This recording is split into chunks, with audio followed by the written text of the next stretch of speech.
அனைவருக்கும் இனிய காலை வணக்கம். ஒலிம்பியா ஐஏஎஸ் அகாடமி வழங்கும் இன்றைய வீடியோவில் நான் பார்க்குள்ளது 2024 டிஎன்பிசி குரூப் 2A ப்ரிலிம்ஸ் தேர்வுக்காக ஒலிம்பியா ஐஏஎஸ் அகாடமி சார்பாக பார்த்திங்கன்னா டெஸ்ட் பேட்ச் போயிட்டுருக்கு. இந்த டெஸ்ட் பேட்சை பொறுத்தவரையும் சிலபஸ் வைஸ் ஸ்கூல் புக்ஸ்லேருந்து தான் மாதிரி தேர்வுகள் நடத்தப்பட்டு வருகிறது. அந்த வகையில் இன்றைய வீடியோவில் பார்த்திங்கன்னா வரலாறு பகுதியில் குறிப்பாக மராத்தியர்கள், விஜயநகர மற்றும் பாமனி சுல்தான்கள், இது இல்லாமல் பார்த்திங்கன்னா நவம்பர் மந்த் கரண்ட் அஃபேர்ஸ், அதுக்கடுத்து பார்த்திங்கன்னா மேத்ஸ் அளவியல் டாப்பிக்லேருந்து பார்த்திங்கன்னா இந்த மாதிரி தேர்வு நடத்தப்பட்டது. 25/7/2024 அன்று நடத்தப்பட்டது.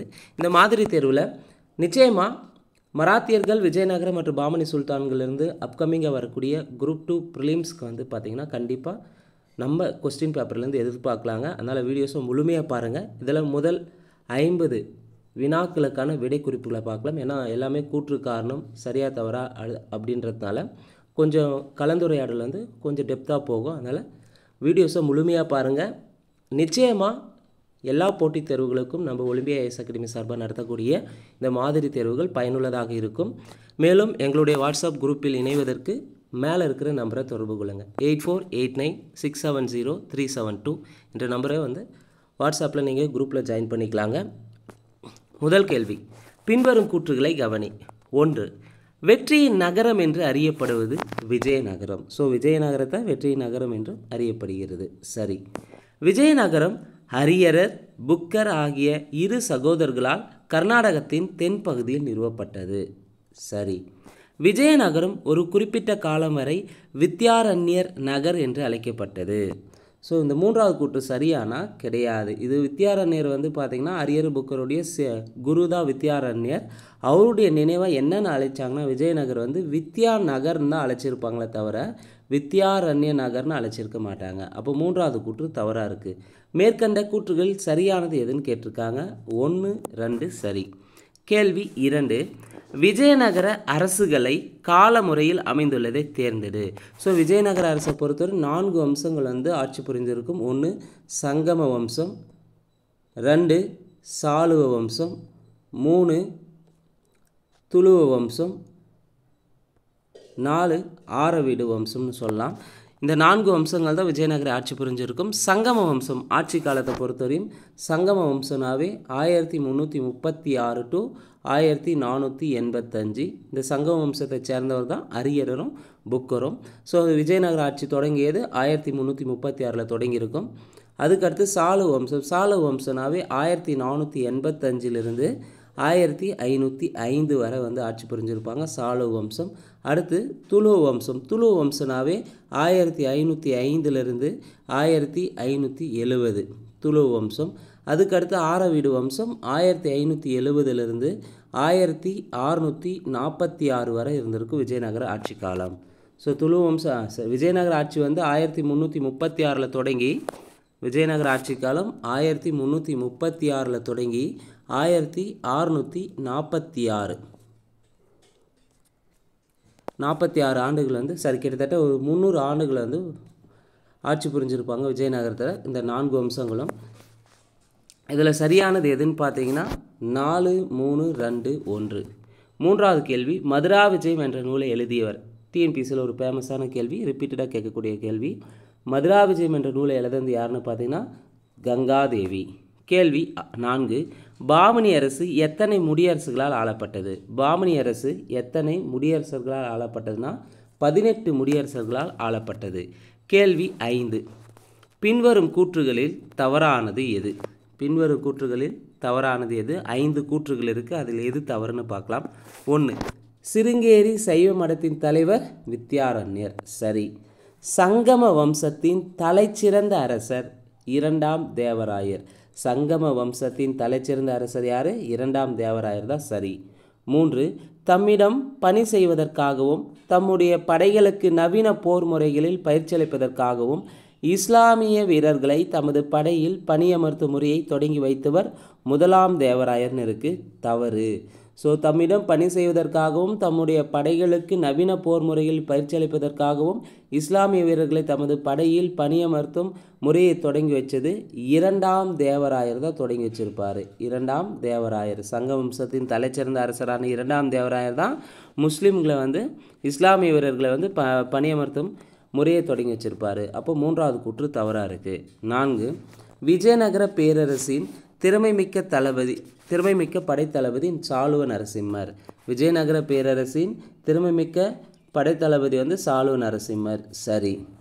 5, சங்கம வம்சத்தின் கடைசி அரசர் இரண்டாம் விருபாட்சி ராயரை கொலை செய்துவிட்டு தமைய பேரரசாக அறிவித்து கொண்டவர் நரசநாயக்கரா? கிடையாது.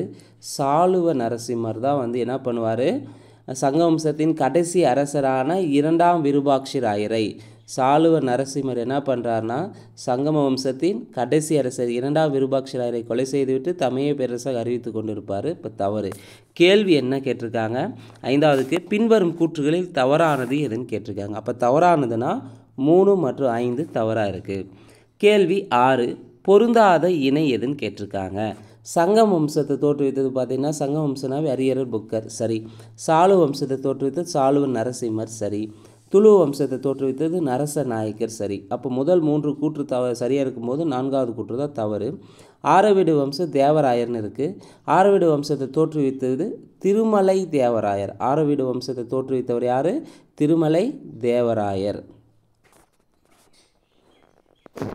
கேள்வி 7, கிருஷ்ணதேவராயர் பற்றிய கூற்றுகளில் சரியானது எது? கிருஷ்ணதேவராயர் பற்றிய கூற்றுகள் 4 கூற்றுகள் தந்திருக்காங்க. இதில் எது சரியானதுன்னு கேட்டிருக்காங்க. ஸோ துளுவ வம்ச அரசர்கள் மிகவும் போற்றுதலுக்குரியவர் தான் கிருஷ்ணதேவராயர். துளுவ வம்ச அரசர்களும் மிகவும் போற்றுதலுக்குரியவர் கிருஷ்ணதேவராயர். சரி. இவர் 25 ஆண்டுகள் ஆட்சி புரிந்தாரனா? கிடையாது.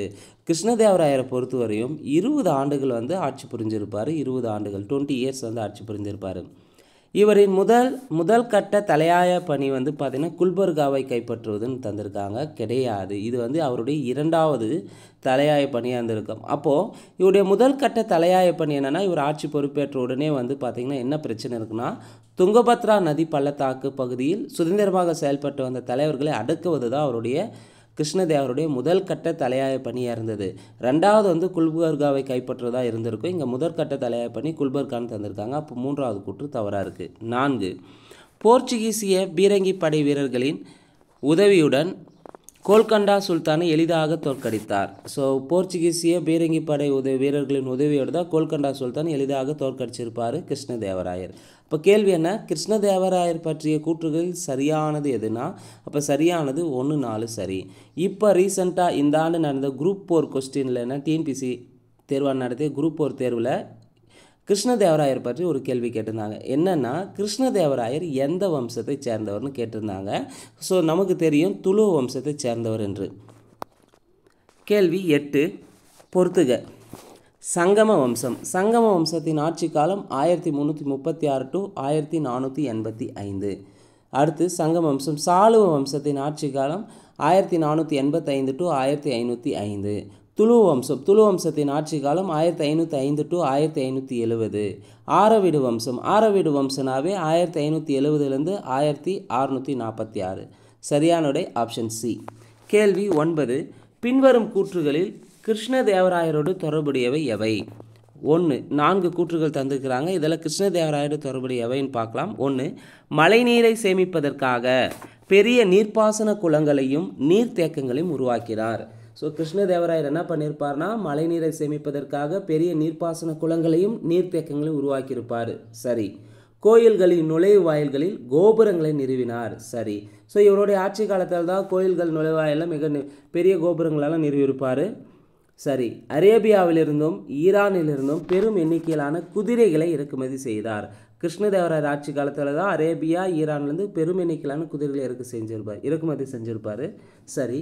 இவர் ஆட்சி காலத்தில் சுங்க வரிகள் மூலம் நாட்டின் வருமானம் அதிகரிக்கவில்லை. தவறு.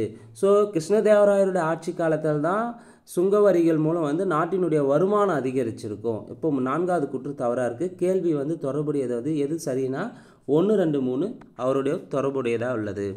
கேள்வி 10, பின்வரும் கூற்றோடு தொடர்புடையவர் யார்? ஒன்று பகர ஆளுநராக இருந்தார், பேரரசின் திறமைமிக்க தளபதி ஆவார். யாருன்னு பார்த்தீங்கன்னா ராமராயர். ராமராயர் தான் வந்து பகர ஆளுநராக இருந்திருப்பார், பேரரசின் திறமைமிக்க தளபதி ஆவார். கேள்வி 11. அஷ்டதி கஜங்கள் என்று அறியப்பட்ட 8 இலக்கிய மேதைகள் யாருடைய அவையை அலங்கரித்தனர்? ரொம்ப ரொம்ப முக்கியமான ஒரு கேள்வி, ரிப்பீட்டடாக கேட்கக்கூடிய கேள்வியும் கூட. அஷ்டதி கஜங்கள். அஷ்டதி கஜங்கள் என்று அறியப்பட்ட 8 இலக்கிய மேதைகள். அஷ்டதி கஜங்கள்னாவே யார்? கிருஷ்ணதேவருடைய அவையை தான் அலங்கரிச்சிருப்பாங்க.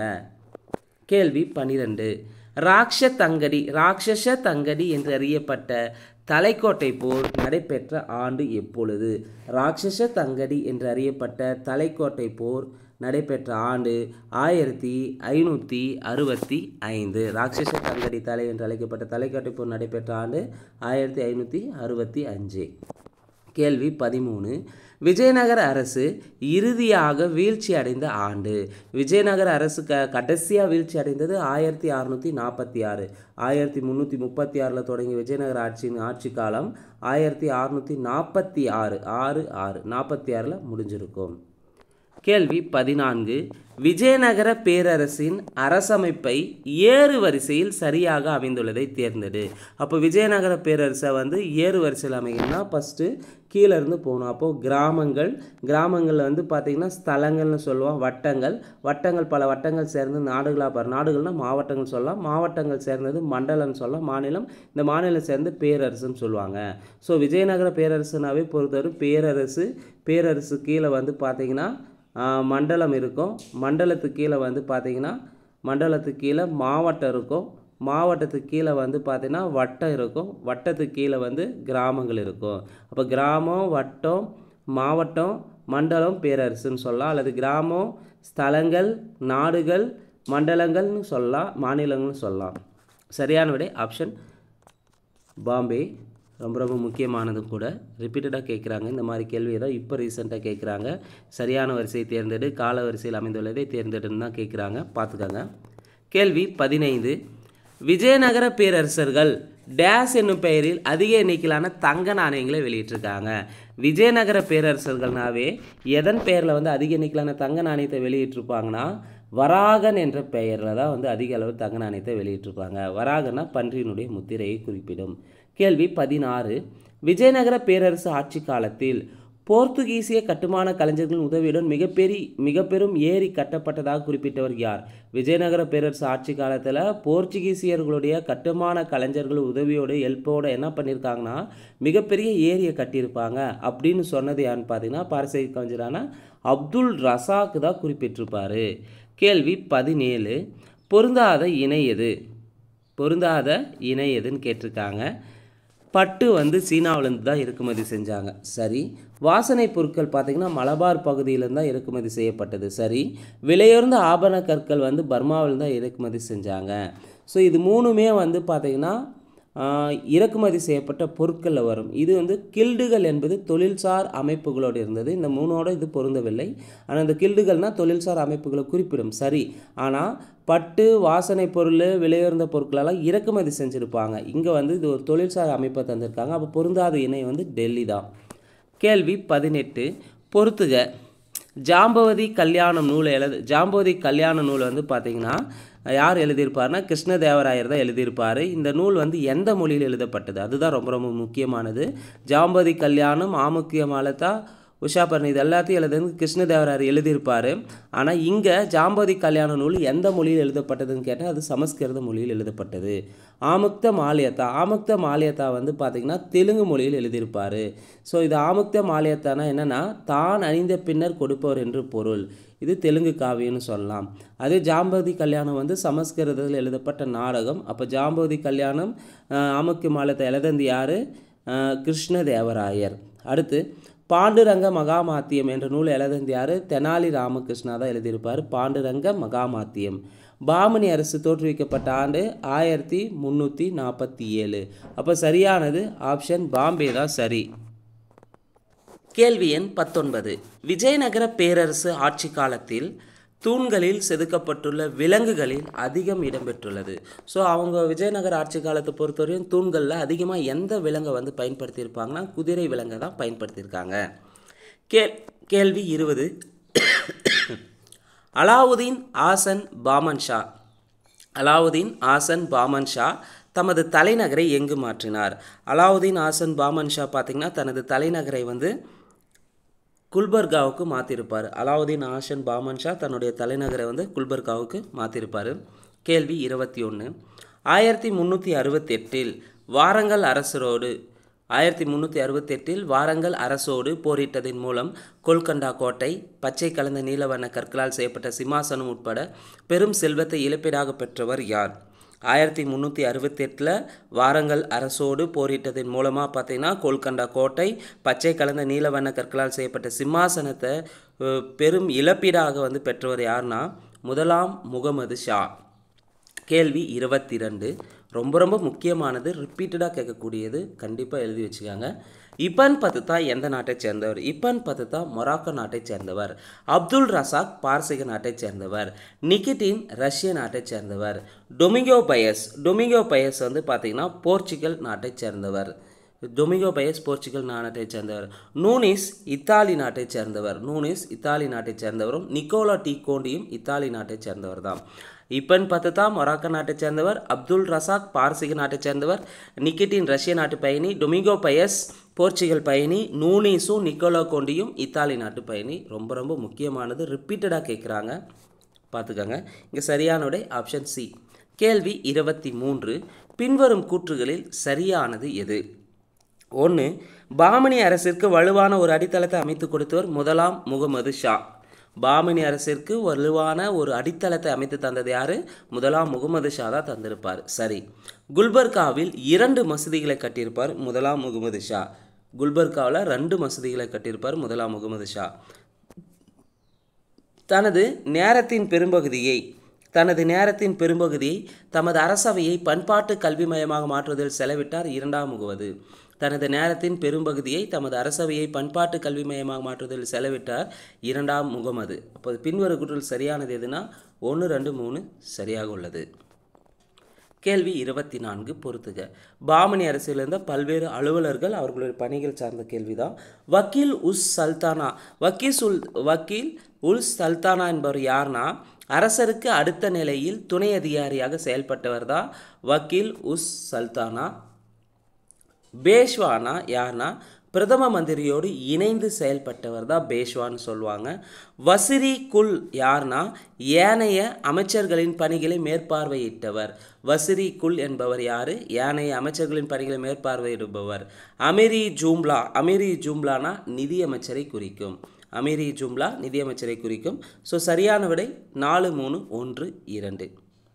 கேள்வி 25 மகமது கவான், அது முகமது கவான்னு வரலாம், மகமது கவான்னு வரும். ஸோ மகமது கவான் பற்றிய கூற்றுகளில் தவறானது எது?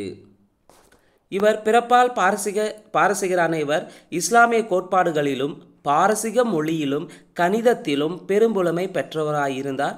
அவர் கவிஞரும் உரைநடை எழுத்தாளரும் ஆவர். ஸோ முகமது கவான் பார்த்தீங்கன்னா பிறப்பால பாரசீகர், இஸ்லாமிய கோட்பாடுகளாலும் பாரசீக மொழியிலும் கணிதத்திலும் பெரும்புலமை பெற்றிருப்பார். இவர் கவிஞரும் உரைநடை எழுத்தாளரும் ஆவர். சரி. இவர் பாமினி அரசர் இரண்டாம் முகமது இவரை பணியமர்த்தினாரா? முகமது கவானை வந்து யார் பணியமர்த்திருப்பார்னா இரண்டாம் முகமது அமைச்சிருப்பாரானா கிடையாது, 3ஆம் முகமது தான் வந்து பணி அமர்த்தியிருப்பார் 3ஆம் முகமது. அப்போது தவறானது ஆப்ஷன் பாம்பே. அப்போ நம்ம மற்ற 2 ஆப்ஷன் பார்க்க வேண்டிய அவசியம் இல்லை. ஏன்னா மகமது கவான் பற்றிய கூற்றுகள் தவறானது எதுன்னு தான் கேள்வி கேட்டிருக்காங்க. இப்போ தவறானது option Bombay. C option D option பாருங்கள். தமது இராணுவ நடவடிக்கைகளுக்கும் நிர்வாக சீர்திருத்தங்களும் பெயர் பெற்றவர் தான் முகமது கவான். தமது இராணுவ நடவடிக்கைகளுக்கும் நிர்வாக சீர்திருத்தங்களும் பெயர் பெற்றவர் முகமது கவான். டி ஆப்ஷன் பாருங்கள். பாரசீக வேதியியல் வல்லுநர்களை அழைத்து வந்து வெடிமருந்து தயாரிப்பதிலும் அவற்றை பயன்படுத்துவதிலும் படையினருக்கு பயிற்சி தந்திருப்பார் யார்? முகமது கவான். கேள்வி 26 கட்டடக்கலைக்கு பாமினி சுல்தான்கள் ஆற்றிய பங்களிப்பை எங்கு காணலாம்? கட்டடக்கலைக்கு பாமினி சுல்தான்கள் ஆற்றிய பங்களிப்பை குல்பர்காவில் காணலாம். கேள்வி 27 பொறுத்துக. ரொம்ப முக்கியமானது. நசீர்னா என்னன்னு பார்த்தீங்கன்னா உதவி நிதியமைச்சர்னு சொல்லுவாங்க. நசீர்னா உதவி நிதியமைச்சர். வசிரி அசாரப்னா வெளியுறவுத்துறை அமைச்சரை குறிக்கும். கொத்தவால்னா காவல்துறை தலைவர் மற்றும் நகர குற்றவியல் நடுவரை குறிக்கும். கொத்தவால். சதாரி ஜகான். சதாரி ஜகான்னா தலைமை நீதிபதி, சமயம் மற்றும் அறக்கொடைகளின் அமைச்சராக இருப்பார் சதாரி ஜவான். சரியான விடை ஆப்ஷன் பாம்பே. 2, 3, 4, 1. கேள்வி 28. பின்வரும் கூற்றுகளில் சரியான இணையை தேர்ந்தெடு. பின்வரும் கூற்றுகளில் சரியான இணையை தேர்ந்தெடு. 5 கூற்றுகள் இருக்குது. இந்த 5 கூற்றுகளில் சரியானது எத்தனைன்னு பார்க்கலாம். 1. பெல்காமில் நடைபெற்ற விஜயநகருக்கு எதிரான போரில் வெடிமருந்தை பயன்படுத்தினார் முகமது கவான். பெல்காமில் நடைபெற்ற விஜயநகருக்கு எதிரான போரில் வெடிமருந்தை பயன்படுத்தினது யார்? முகமது கவான். சரி. கோல்கண்டா கோட்டையின் மிக உயரமான இடம் பாலஇசார். சரி. ஷாநாமா நூலை பிர்தௌசி எழுதினார். ஷாநாமா நூலை எழுதந்து யார்? பிர்தௌசி. சரி. பாமினி அரசை நிறுவிய அலாவுதீன் ஆஷன் ஷா அலாவுதீன் கில்ஜியின் படைத்தளபதியில் ஒருவரான ஜாபர்கான் என்பவரின் முயற்சியால் முல்தானில் கல்வி கற்றார். பாமினி அரசை நிறுவிய அலாவுதீன் ஆஷன் ஷா பார்த்தீங்கன்னா அலாவுதீன் கில்ஜியினுடைய படைத்தளபதிகளில் ஒருவரான ஜாபர்கான் என்பவரின் முயற்சியால் முல்தானில் கல்வி கற்றிருப்பார். சரி. 5. பீடாரில் அமைந்துள்ள உலக புகழ்பெற்ற மகமது கவானின் மதராசா கல்வி நிலையம் 3000 கையெழுத்து பிரதிகளை கொண்ட ஒரு பெரிய நூலகத்தை கொண்டிருந்தது. சரி.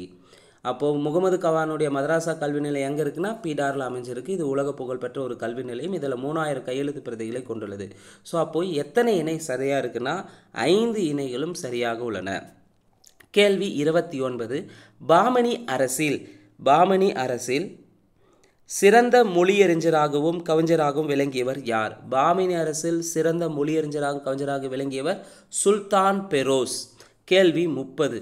சங்கம வம்சத்தின் கடைசி அரசர் யார்?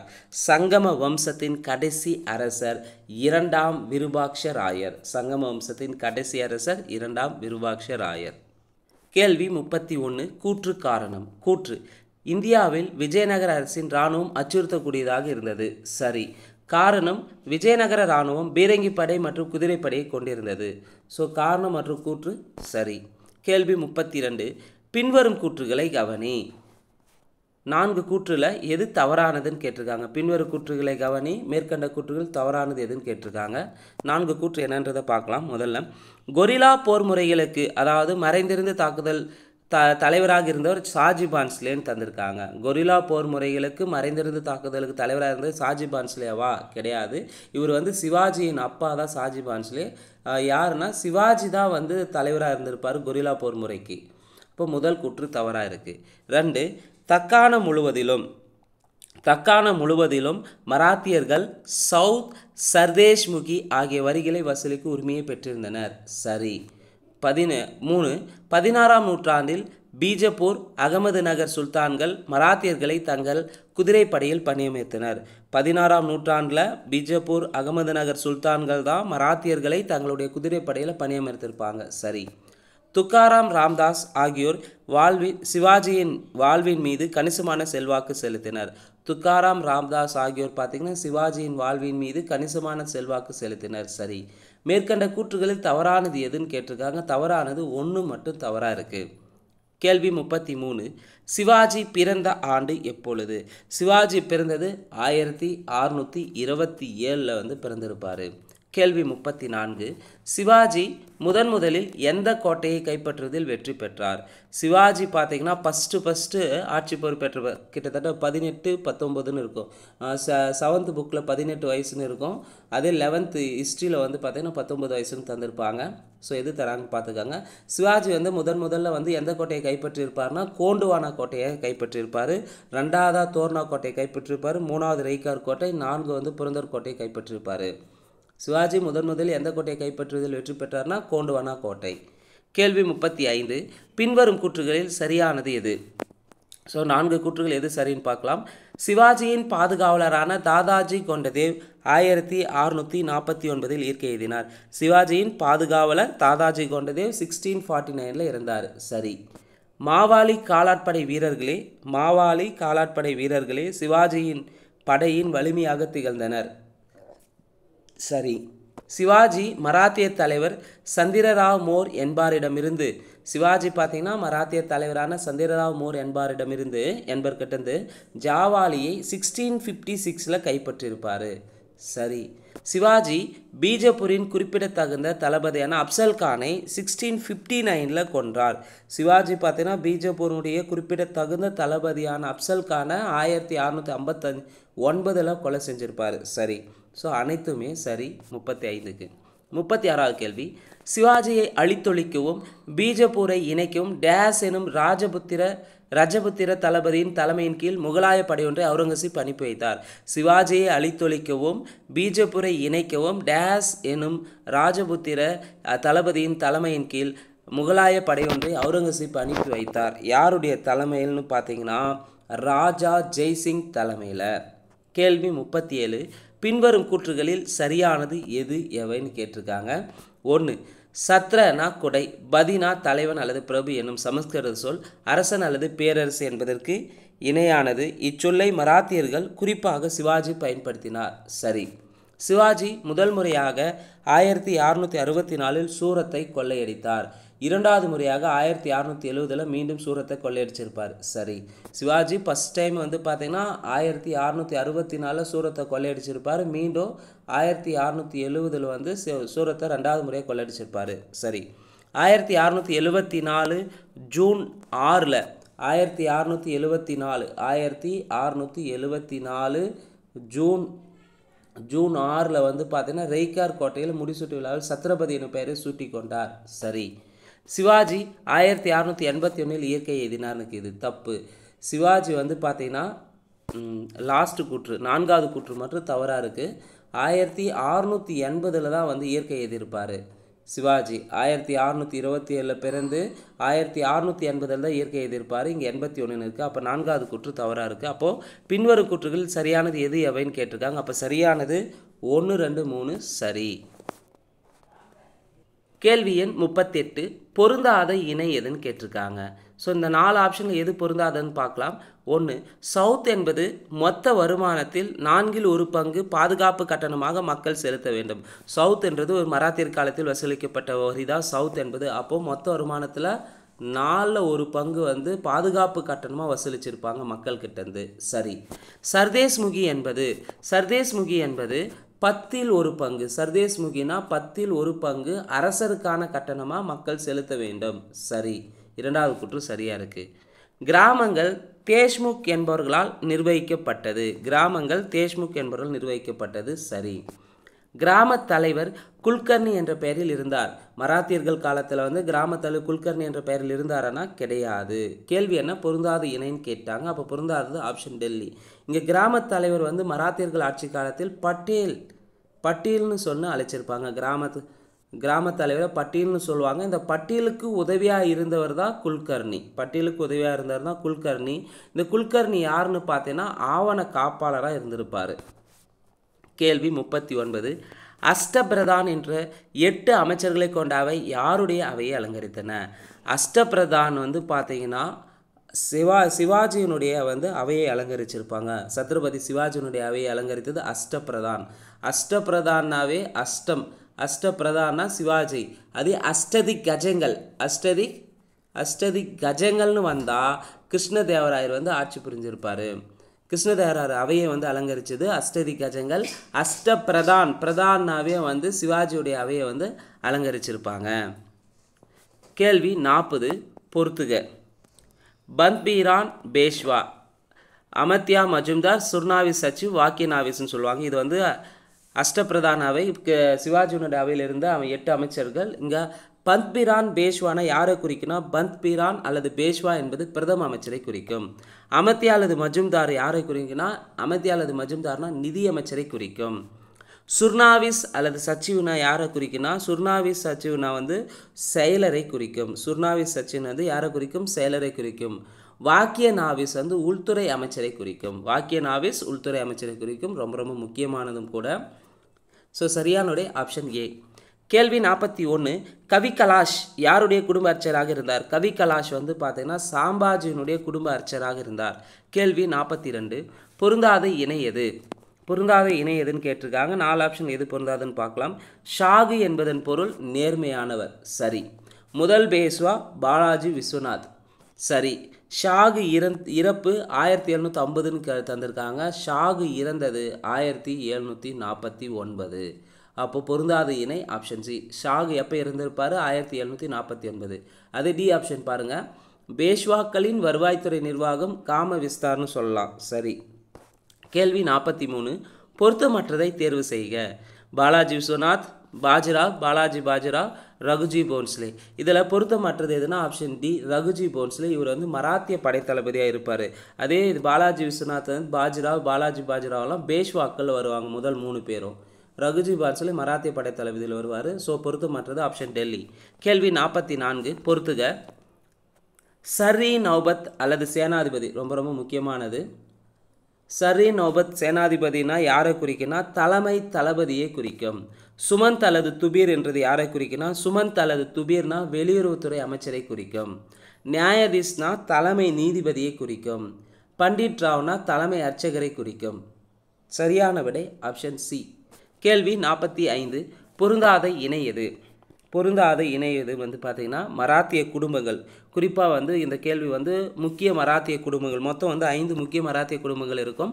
அதில் கெய்க்வாட் வந்து பரோடா சரி, பான்ஸ்லே வந்து நாக்பூர் சரி, ஓல்கர் வந்து இந்தூர் சரி, சிந்தி அல்லது சிந்தியா வந்து புனேவர்மான கிடையாது. சிந்தி அல்லது சிந்தியா வந்து குவாலியரில் இருப்பாங்க. சிந்தி அல்லது சிந்தியா குவாலியர். அப்போ பொருந்தாத இணை ஆப்ஷன் டெல்லி.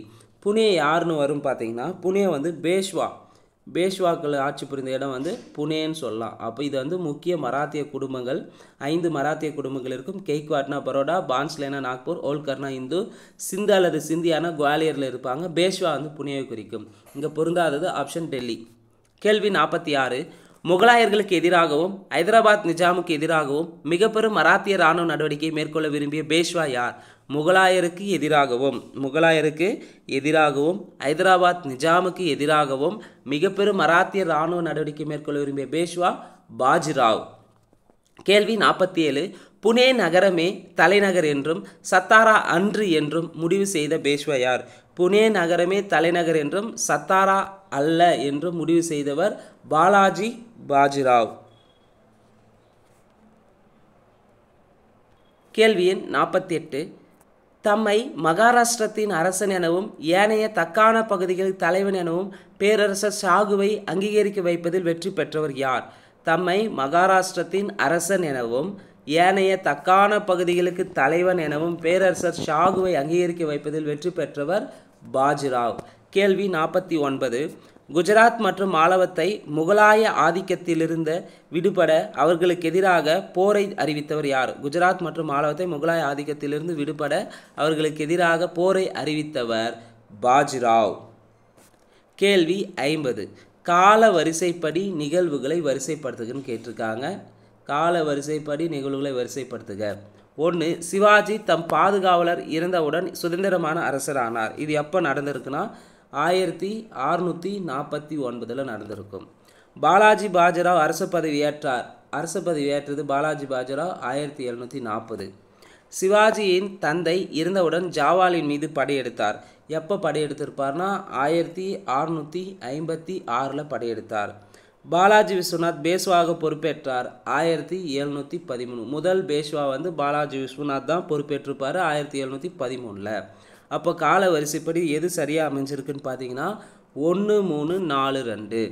சிவாஜி தம் பாதுகாவலர் இருந்தவுடன் சுதந்திரமான அரசரானது 1649. பாலாஜி பாஜிராவ் அரச பதவி ஏற்றது 1740. சிவாஜியின் தந்தை இருந்தவுடன் ஜாவாலின் மீது படையெடுத்த ஆண்டு 1656. பாலாஜி விஸ்வநாத் பேஷ்வாக பொறுப்பேற்றது 1713. ஸோ இந்த வீடியோவை பொறுத்தவரையும் விஜயநகர பேரரசு, பாமனி சுல்தான்கள், அடுத்து வந்து பார்த்தீங்கன்னா மராத்தியர்கள் ரிலேட்டடான 50 கேள்விகளை நாம் பார்த்துருக்குறோங்க.